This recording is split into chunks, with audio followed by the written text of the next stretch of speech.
আসসালামু আলাইকুম ওয়া রাহমাতুল্লাহি ওয়া বারাকাতুহু। প্রবাসে আসার পরে কেন বাঙালি ভাইয়েরা দেশে যাওয়ার কথা চিন্তা করে না, বা কেন তাদের স্ত্রী সন্তানের কথা মনে পড়ার পরেও পরিবারের কাছে এত দেরি করে যায়, এর অন্যতম একটা কারণ হইল যে প্রবাসীরা যখন প্রবাসে আসার পরে তখন এক এক জেলার এক এক মানুষ যখন একসাথে হয়, তখন তারা এমনভাবে এক একজনের সাথে আচরণ করে, মনে হয় যে এক একজনের আপন মায়ের পেটের ভাই। যার কারণে এই প্রবাস জীবনের যত কষ্ট আছে, যত দুঃখ আছে, তখন এক নিমিষে শেষ হয়ে যায়। ঠিক তেমনইভাবে আজকে আমরা যেখানে এসেছি, এখানে এই বাঙালি ভাইয়েরা প্রায় 10 জন মানুষই একটা ফ্ল্যাটের মধ্যে থাকেন। তো ওনারা এক একজন এক এক রকমের কাজ করলেও দিন শেষে সবাই একসাথে থাকেন, একসাথে খাওয়া দাওয়া করেন। তো এইখানে যিনি অন্যতম একজন মানুষ, তিনি হচ্ছে ইব্রাহিম ভাই। তো ইব্রাহিম ভাইকে আমি আপনাদেরকে দেখাইতেছি।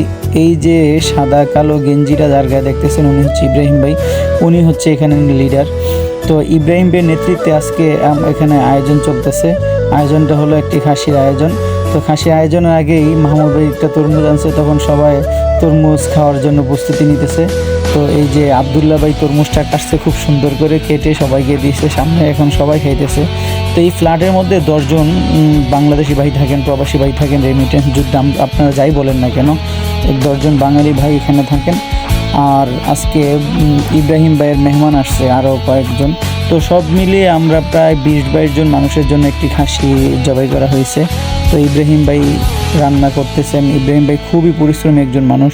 ফারুক ভাই আছেন, যারা এই ফ্ল্যাটের মধ্যে থাকেন, এর মধ্যে যারা মানে পরিচালনা করেন, এর মধ্যে ফারুক ভাই, ইব্রাহিম ভাই ওনার হচ্ছে অন্যতম।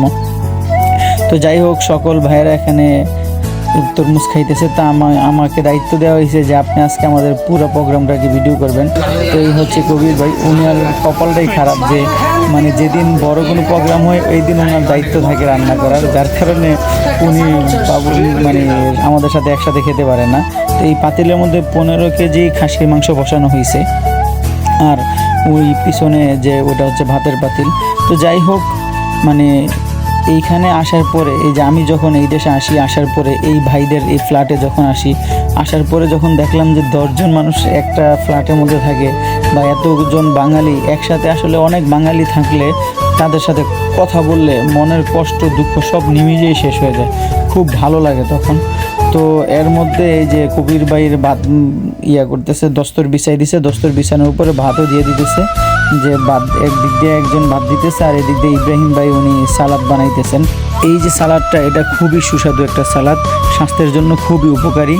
চিনি, দুধ এবং শসা, মানে সালাদের মধ্যে যা দেওয়া হয় এর মধ্যে অতিরিক্ত যে জিনিসটা এখানে দেওয়া হয়েছে সেটা হচ্ছে দুধ, চিনি।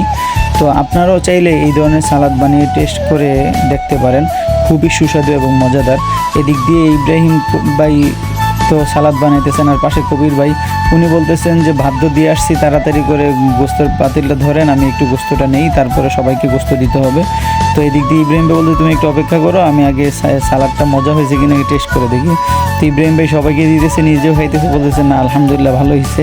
তো এখন ইব্রাহিম ভাই পাতিলটা নিল। এই যে ইব্রাহিম ভাইকে দেখতেছেন, খুব ভালো মনের একজন মানুষ, খুবই সাধারণ মানুষ। আর ওই যে পিছনে দেখতেছেন মামা এসে হাত দিয়ে চলে আসছে, উনিও খুব ভালো মানুষ। আসলে এখানে যারা আছে এমন একজনও পাওয়া যাবে না যারা মানে যাদের মন মানসিকতা খারাপ।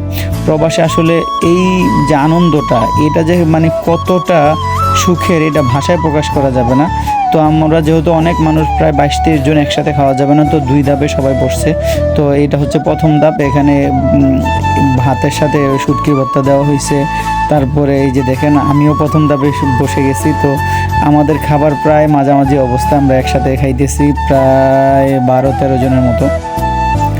তো এখন আমাদের খাওয়া দাওয়া প্রায় শেষ হয়ে গেছে। তো আমাদের খাওয়া দাওয়ার পরে আরও বাকি যারা এই আয়োজনটা করছেন তারা আবার বসবেন। তো আমি এর ফাঁকে ভিডিও করতেছি, কারণ আসলে আমরা হয়তো একটা সময় এই ভিডিওগুলো আপনারা দেখবেন কিনা জানি না, কিন্তু আমরা যখন পরবর্তী দেখবো আমাদের ভালো লাগবে। তা আপনাদের কাছেও কেমন লাগছে, বা যারা প্রবাসে থাকেন তাদের কাছে যদি এরকম হয় যে এরকম পরিস্থিতির মধ্যে পড়েন, আপনাদের কাছে কেমন লাগে অবশ্যই জানাবেন। আশা করি সকলে ভালো থাকবেন, সুস্থ থাকবেন। আল্লাহ হাফেজ। পরবর্তী ভিডিওতে দেখা হবে ইনশাআল্লাহ।